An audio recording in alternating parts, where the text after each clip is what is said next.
Good evening to all nursing officer. ये video में हम लोग जो आज डिस्कशन किए हैं क्वेश्चन व्हाट्सएप ग्रुप में सेकंड पार्ट का है। ठीक है, तो इसमें क्वेश्चन रहेगा 101 से 114 क्वेश्चन हम लोग जो ग्रुप में डिस्कशन किए हैं उसका एक्सप्लेनेशन रहेगा इस वीडियो में। ठीक है, जिन लोग को समझ में नहीं आया ये वीडियो में आप लोग क्लैरिफाई हो जाएंगे सब एंड के साथ जितना भी क्वेश्चन है। ठीक है, चलिए देखते हैं क्या क्या क्वेश्चन था।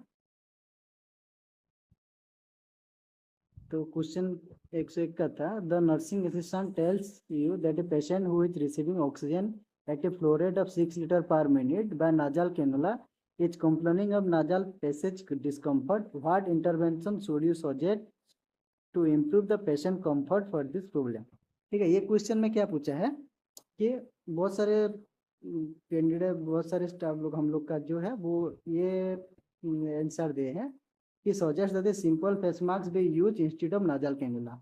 ठीक है, तो ये गलत है। ठीक है, क्योंकि क्वेश्चन को ठीक से समझिए। क्वेश्चन में बोला है कि पेशेंट का कंफर्ट के लिए हम लोग को क्या करना है। हम लोग सिंपल फेस मास्क से अगर नाजल कैनुला में है और हम लोग को सिंपल फेस मास्क से चेंज करना है तो कब करना है, अगर पेशेंट का सैचुरेशन मेंटेन नहीं हुआ then you will shift from nasal cannula to simple face mask. ठीक है, लेकिन इधर क्या बोला है, पेशेंट का ऑलरेडी 6 लीटर ऑक्सीजन में पेशेंट नाजल कैनुला में मेंटेन कर रहा है, लेकिन वो नाजल कैनुला से ऑक्सीजन की वजह से नाजल एयरवे जो ड्राई हो जाता है उसकी वजह से उसको डिस्कम्फर्ट हो रहा है।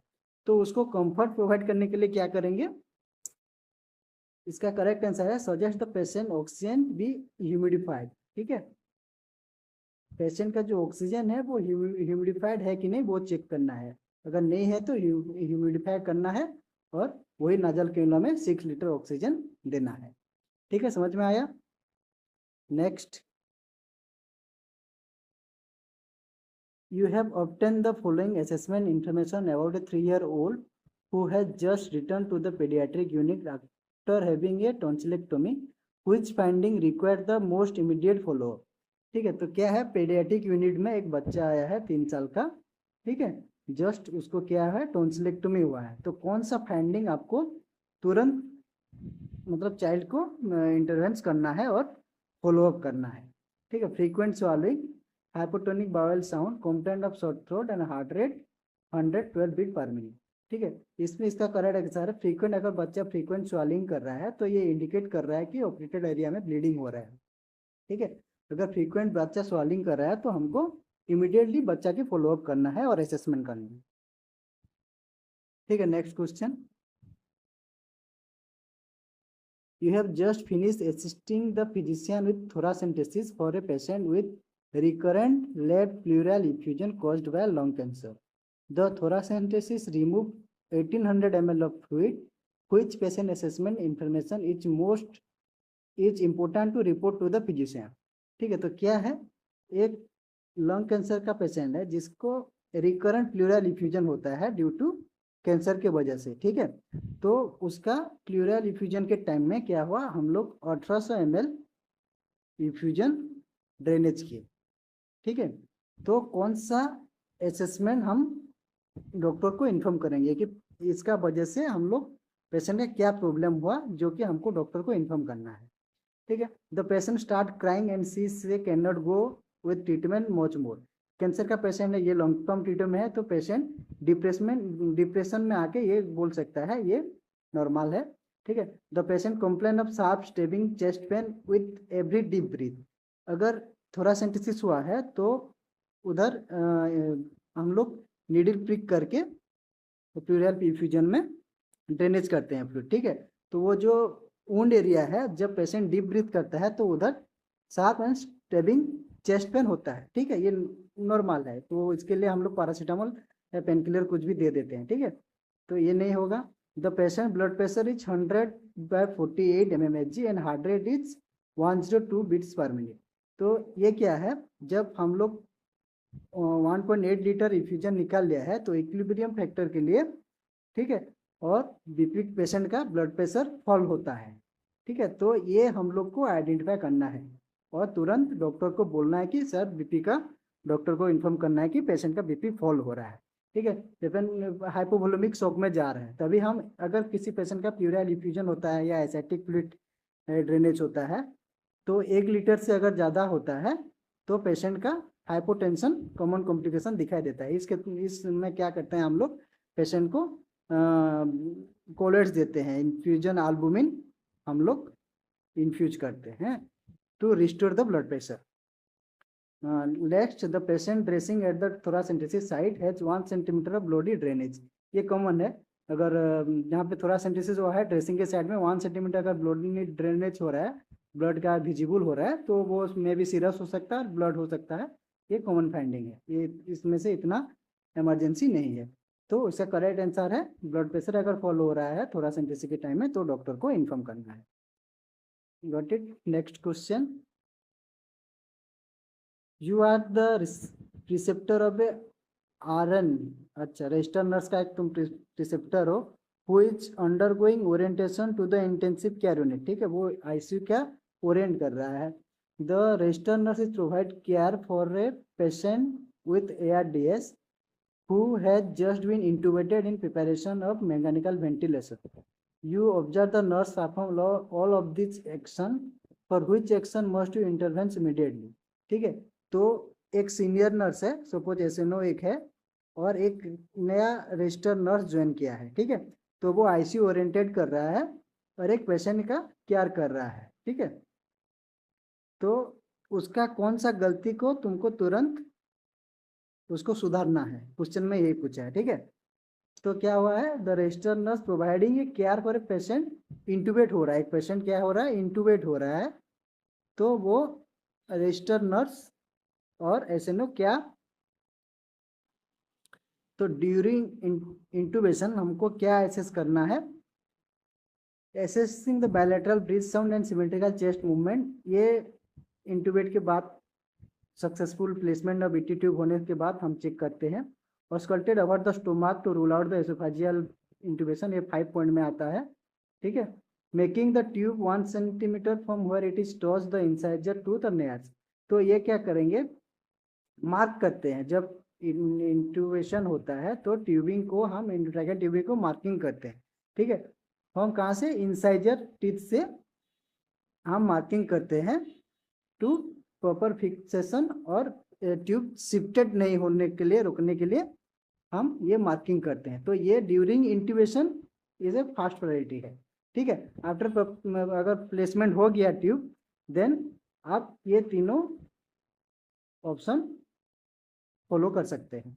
ठीक है, तो फास्ट ड्यूरिंग इंट्यूबेशन क्या है, हमको मार्किंग करना है। ठीक है, next question, you are supervising a student nurse who is performing tracheostomy care for a patient, for which action by the student should you intervene। तो आप सुपरवाइज कर रहे हो, एक स्टूडेंट नर्स है जो ट्रैकेस्टोमी केयर दे रहा है। ठीक है, तो कौन सा उसका काम को आपको इंटरवेंस करना है और रोकना है। Suction the tracheostomy tube before performing the tracheostomy care. हाँ, केयर देने से पहले सक्शन करना है, सही करा है। Remove the old dressing and cleaning of excess secretion, ये भी सही है। Remove the inner cannula, clean the usual cleaning using universal precaution. Replacing the inner cannula, cleaning the stoma site, cleaning, changing the soiled tracheostomy tie and secure the tube in place. तो जब वो patient का inner cannula clean कर रहा है, ठीक है, तो उसको स्टैंडर्ड प्रिकॉशन मेंटेन करना है। ठीक है, for sterile maintain the sterile, standard precaution maintain करना है और इनर कैनुला को क्लीन करके फिर डालना है। ठीक है, तो ये हम लोग का करेक्ट आंसर है। Next question, you are supervising a nursing student who is providing care for a tracheostomy patient with a chest tube. What finding would you clearly instruct the nursing student to notify you about immediately? Question में क्या बोला है, एक student एक थोरैकोटोमी patient है, उसको care कर रहा है जिसका चेस्ट ट्यूब है। ठीक है, तो वो स्टूडेंट नर्स आपको ऐसा क्या इन्फॉर्म करेगा कि आपको इमीडिएटली पेशेंट को जाके असेसमेंट करना है। ठीक है, chest tube drainage 10 to 50 ml per hour, ये नॉर्मल है। ठीक है, continuous bubbling in water seal chamber, continuous bubbling अगर हो रहा है तो ये इंडिकेट करता है लीकेज को। ठीक है, it's indicate to leakage. Complain of pain at the chest tube site, ये नॉर्मल है। Chest tube dressing dated yesterday, अगर एक दिन पहले हुआ है ड्रेसिंग तो ये भी नॉर्मली है। तो एबनॉर्मल कौन सा है? कॉन्टिन्यूस बबलिंग और वाटर सील चैम्बर में आ रहा है तो ये एयर लीकेज को इंडिकेट कर रहा है। ठीक है, next question. You are responsible for the care of a post-operative patient with a tracheostomy. The patient has been given a nursing diagnosis of activity intolerance. Which action you delegate to the nursing assistant? ठीक है, इसमें क्या बोला है कि एक post operative patient है जिसका थोराकोटोमी हुआ है। द पेशेंट का हम लोग डायग्नोसिस करते हैं एक्टिविटी इनटॉलरेंस के लिए। ठीक है, तो which action to delegate the nursing assistant, ये नर्सिंग असिस्टेंट बोला है इधर। ठीक है, जैसे देखिए नर्सिंग असिस्टेंट को मतलब, तो नर्सिंग असिस्टेंट क्या कर सकता है? एनकरेज मॉनिटरिंग या रिकॉर्डिंग द न्यूट्रिशनल इनटेक। ठीक है, तो ये इसका करेक्ट आंसर है।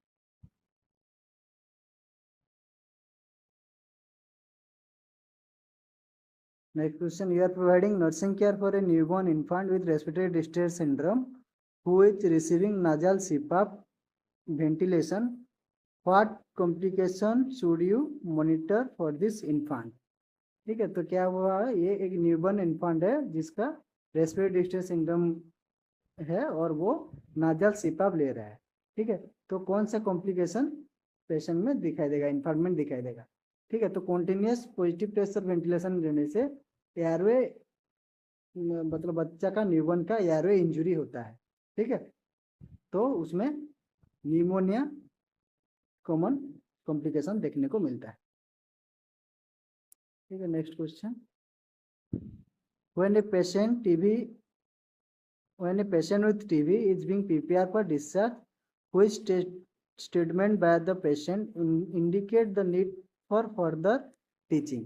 तो एक टीबी का पेशेंट हो जो डिस्चार्ज जा रहा है, तो पेशेंट ऐसा क्या बोलता है कि तुम समझ लेना कि उसको फर्दर टीचिंग का जरूरत है। ठीक है, डिस्चार्ज समरी अगर कुछ एडवाइस किया है तो वो ठीक से नहीं समझा है, ऐसा कौन सा स्टेटमेंट देने से समझ में आएगा कि पेशेंट नहीं समझा है ठीक से। ठीक है, तो इसमें है everyone in my family need to go and see the doctor and TB testing. हाँ, ये करेक्ट है क्योंकि ट्यूबरकुलोसिस क्या है, ये ड्रॉपलेट इन्फेक्शन है। अगर पेशेंट को हुआ है तो उसके घर वालों भी कर लेना चाहिए। I will continue to take my isoniazid until I am feeling completely well, ये गलत है, ये ठीक से नहीं समझा है पेशेंट, क्योंकि आइसोनियाजेड जो है वो 6 मंथ तक लेना है, पूरा ठीक होने तक नहीं लेना है उसको। ठीक है, तो ये इसका करेक्ट आंसर है। ठीक है, अगर पेशेंट आपको ये स्टेटमेंट दिया है तो वो ठीक से समझा नहीं है।